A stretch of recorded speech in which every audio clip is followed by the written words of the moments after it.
நம்பகத்தன்மையான செய்திகளுக்கு RTM வணக்கம். நான் லோகேஸ்வரி மோகன். முதலில் முதன்மை செய்திகளை காண்போம்.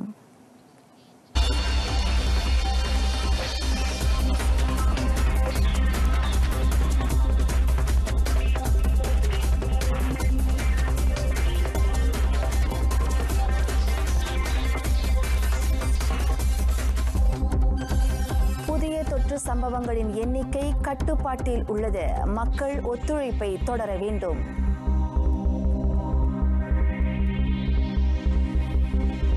உயர்கல்விக்கூட மாணவர்கள் ஏப்ரல் 27 தொடங்கி சொந்த ஊர்களுக்கு திரும்ப அனுமதி.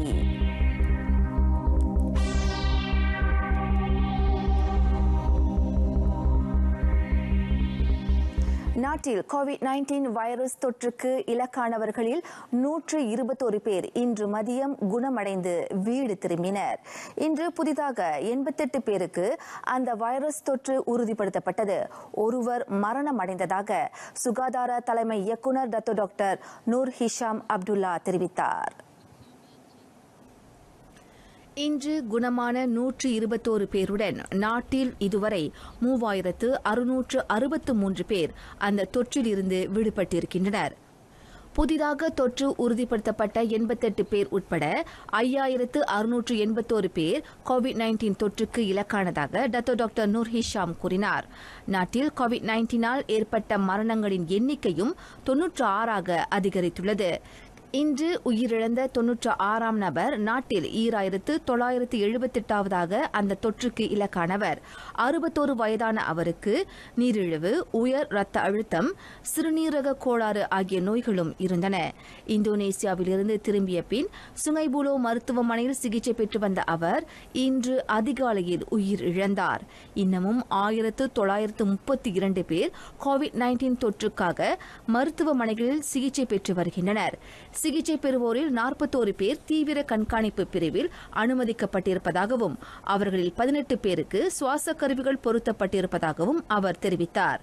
புத்ராஜயாவில் COVID-19 மீதான செய்தியாளர் சந்திப்பில் டாக்டர் நூர் ஹிஷாம் இந்த விவரங்களை வெளியிட்டார்.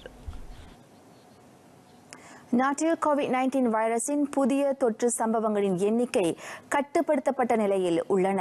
தற்போது அமலில் இருக்கும் 3ஆம் கட்ட நடமாட்ட கட்டுப்பாட்டு உத்தரவு காலத்தில் தொற்று சம்பவங்களின் எண்ணிக்கை அதிக அளவில் உயர்வு காணவில்லை என டாக்டர் நூர் ஹிஷாம் அப்துல்லா தெரிவித்தார். சில பகுதிகளில் நடமாட்ட கட்டுப்பாடு கடுமையாக்கப்பட்டதன் வாயிலாக சுகாதார அமைச்சு புதிய தொற்று சம்பவங்களின் எண்ணிக்கையை அதிக அளவில் கட்டுப்படுத்தியிருப்பதாக டாக்டர் நூர் ஹிஷாம் அப்துல்லா தெரிவித்தார்.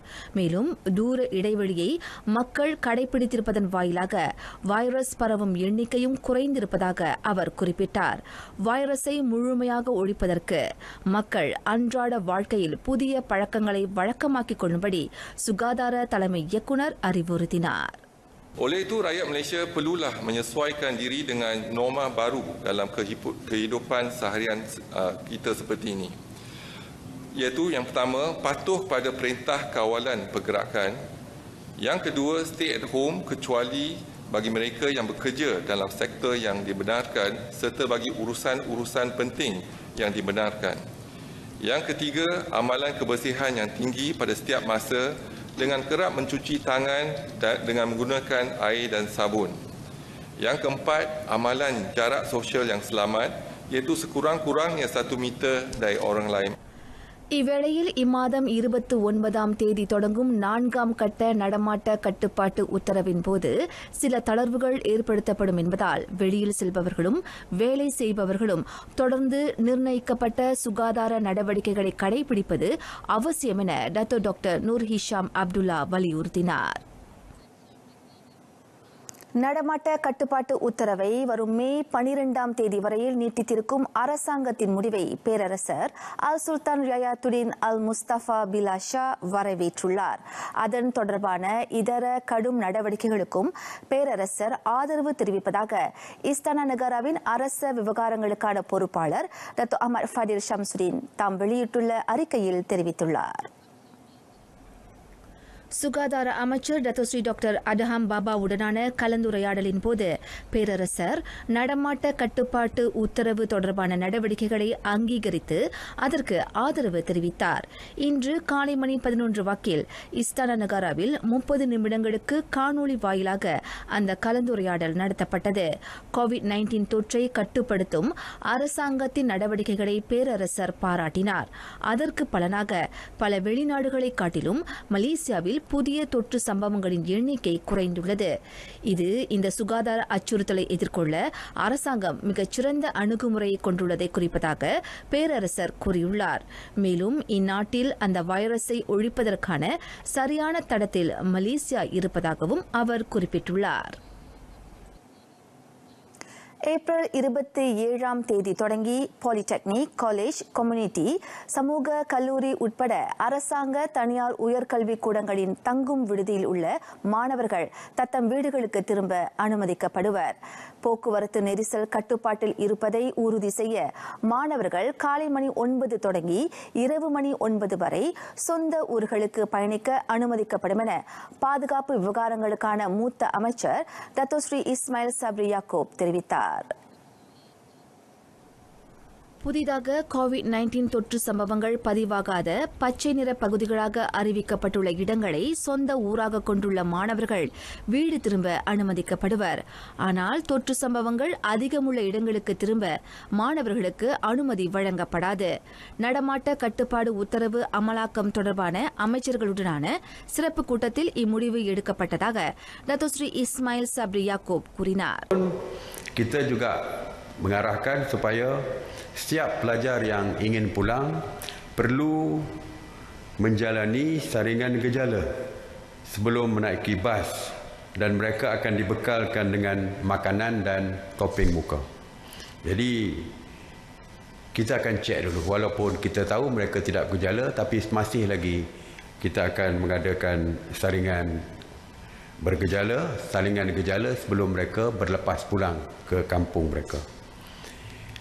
Mereka yang menggunakan bas akan dihadkan dan dipastikan dari segi penjarakan sosial di dalam bas-bas mereka.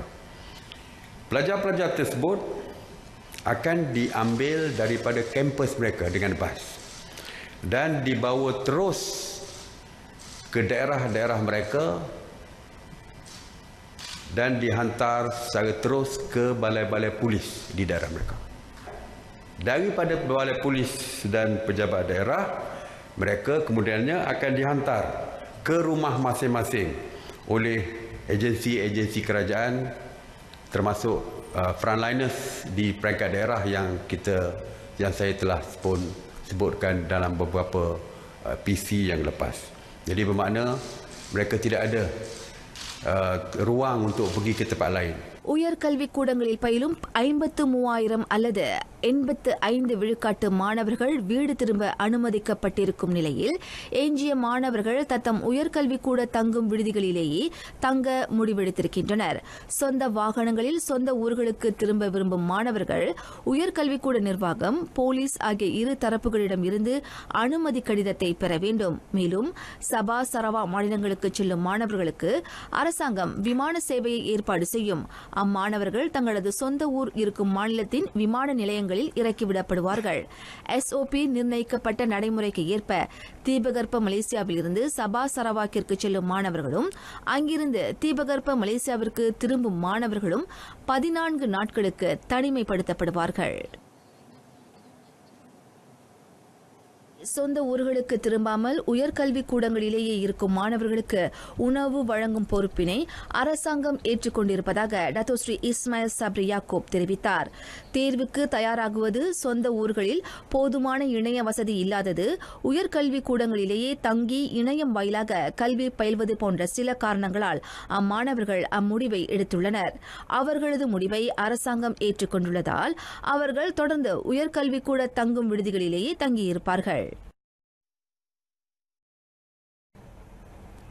இதனிடையே தொற்று சம்பவங்களின் எண்ணிக்கையின் அடிப்படையில் மக்களின் நடமாட்டத்தை கட்டுப்படுத்துவதற்கான நிர்ணயிக்கப்பட்ட நடைமுறைகளை தேசிய பாதுகாப்பு மன்றம் வரைந்து வருகிறது. தொற்று சம்பவங்கள் அதிகமுள்ள பகுதிகளுக்கு புதிய தொற்று சம்பவங்கள் பதிவாகாத இடங்களைச் சேர்ந்தவர்கள் செல்வதை தடுப்பது உட்பட பல்வேறு அம்சங்களுக்கு முக்கியத்துவம் அளிக்கப்படுவதாக டத்தோஸ்ரீ இஸ்மாயில் சப்ரி யாக்கூப் தெரிவித்தார். புதிய தொற்று சம்பவங்கள் அற்ற மாநிலமாக அறிவிக்கப்பட்டுள்ள பெர்லிஸில் மக்களின் நடமாட்ட கட்டுப்பாட்டுக்கு தளர்வு அளிக்கப்படுமா என்ற செய்தியாளர்களின் கேள்விக்கு அமைச்சர் பதிலளித்தார். நடமாட்ட கட்டுப்பாட்டு உத்தரவை மீறியது தொடர்பான தடுத்து வைக்கப்பட்டிருக்கும் நிலையில் 70 பேர் போலீஸ் உத்தரவாதத்தில் விடுவிக்கப்பட்டிருப்பதாக டத்தோஸ்ரீ இஸ்மாயில் சப்ரி யாக்கூப் தெரிவித்தார்.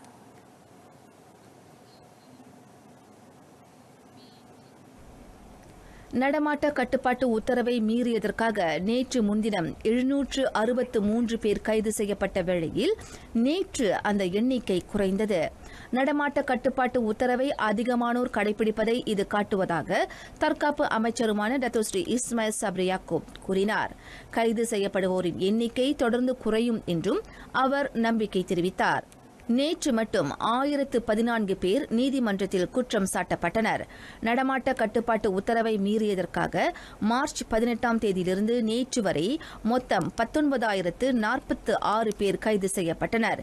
இதனிடையே கோவிட்-19 பற்றி பொய்த் தகவல்களை பரப்பியது தொடர்பில் 238 விசாரணை அறிக்கைகள் திறக்கப்பட்டிருப்பதாகவும் டத்தோஸ்ரீ இஸ்மாயில் சப்ரி யாக்கூப் கூறினார்.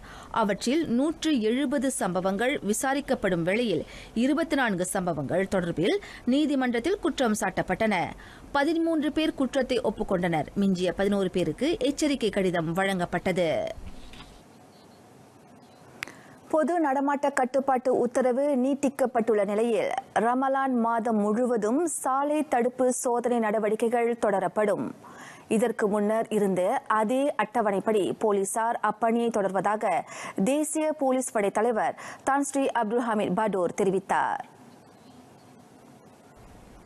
கூடுதலான போலீஸ் அதிகாரிகள் பணியில் அமர்த்தப்பட மாட்டார்கள். இதற்கு முன் சாலை தடுப்பு சோதனை நடவடிக்கையை மேற்கொண்டவர்களே அப்பணியை தொடர்ந்து ஆற்றுவார்கள் என தான் ஸ்ரீ அப்துல் ஹமீத் படோர் கூறினார். சோதனை நடவடிக்கைகளில் ஈடுபட்டுள்ள போலீஸ்காரர்களுக்கு உணவு வழங்கப்படும். நோன்பு தொடங்குவதற்கு முன்பும் நோன்பு துறக்கும் போதும் அவர்கள் ஒருவர் பின் ஒருவராக சென்று உணவை உட்கொள்வார்கள் என அவர் சொன்னார். இம்மாதம் 28ஆம் தேதி முடிவடையவிருந்த பொது நடமாட்ட கட்டுப்பாட்டு உத்தரவு மேலும் 2 வாரங்களுக்கு மே மாதம் 12ஆம் தேதி வரை நீட்டிக்கப்படுவதாக நேற்றிரவு பிரதமர் தான் ஸ்ரீ முஹிதீன் யாஸ்டின் அறிவித்திருந்தார்.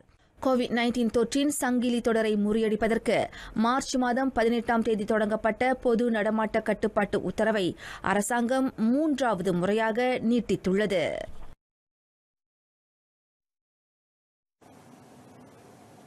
மாதம் தொடங்கியுள்ள நிலையில் நாடும் நாட்டு மக்களின் நல்வாழ்வுக்காகவும் நடமாட்ட கட்டுப்பாட்டு உத்தரவை அமல்படுத்துவதில் போலீசாரும் ராணுவ வீரர்களும் தொடர்ந்து முழு கடப்பாட்டுடன் பணியை ஆற்றி வருகின்றனர்.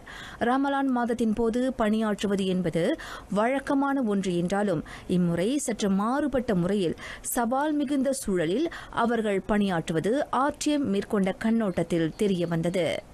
கட்டாயம் நோன்பு நோற்பதுடன் சுட்டெரிக்கும் வெயிலிலும் அடை மழையிலும் பணியாற்ற வேண்டிய சவாலை அவர்கள் எதிர்கொண்டுள்ளனர். சிங்கப்பூரில் இருந்து தாயகம் திரும்பும் மலேசியர்கள் இனி தத்தம் வீடுகளில் சுயமாக தங்களை தனிமைப்படுத்திக் கொள்ள முடியாது. தங்களுக்கு கோவிட்-19 தொற்று இல்லை என சிங்கப்பூர் அரசாங்கம் உறுதிப்படுத்திய பரிசோதனை அறிக்கையை கொண்டிருந்தாலும் அவர்கள் புதிதாக நிர்ணயிக்கப்பட்டுள்ள விதிமுறைகளுக்கு உட்படுத்தப்படுவார்கள் என ஜோஹர் மாநில ஆட்சிக்குழு உறுப்பினர் ஆர் வித்யானந்தன் தெரிவித்தார். ஜோஹர் பாரு, சுல்தான் அபுபக்கர் மற்றும் சுல்தான் இஸ்கண்டார் சுங்க குடிநுழைவு கட்டட நுழைவாயில்களை பயன்படுத்தி நாட்டிற்குள் நுழையும் மலேசியர்கள் புதிதாக நிர்ணயிக்கப்பட்ட நடைமுறையின் விதிமுறைகளை கட்டாயம் பின்பற்ற வேண்டும். நாட்டிற்குள் நுழையும் மலேசிய குடியுரிமை பெற்றவர்கள், நிரந்தர குடியுரிமை பெற்றவர்கள், நீண்ட காலம் தங்குவதற்கான அனுமதி அட்டையை கொண்டிருப்பவர்கள் ஆகியோர் உடல் வெப்பத்தை அளவிடும் பரிசோதனையை மேற்கொள்ள வேண்டும். காய்ச்சல் இல்லாத பட்சத்தில் அவர்களுக்கு முதலில் சுகாதார பரிசோதனைகள் மேற்கொள்ள கொள்ளப்படும். விசாரணை கண்காணிப்பு வழி அவர்களுக்கு கடுமையான நோய் இருப்பது அறியப்பட்டால் பின்னர் அவர்கள் தனிமைப்படுத்தும் மையத்துக்கு அல்லது மருத்துவமனைக்கு அனுப்ப பரிந்துரைக்கப்படுவார்கள். ஒருவேளை அவர்களுக்கு காய்ச்சல் கண்டிருந்தால் அவர்கள் நேரடியாக மருத்துவமனைக்கு அனுப்பப்படுவார்கள். நேற்று சிங்கப்பூரில் புதிதாக 1000க்கும் அதிகமான கோவிட்-19 வைரஸ் தொற்று சம்பவங்கள் உறுதிப்படுத்தப்பட்டதை அடுத்து மலேசிய அரசாங்கம் SOP நிர்ணயிக்கப்பட்ட நடைமுறையை கடுமையாக்கியுள்ளது.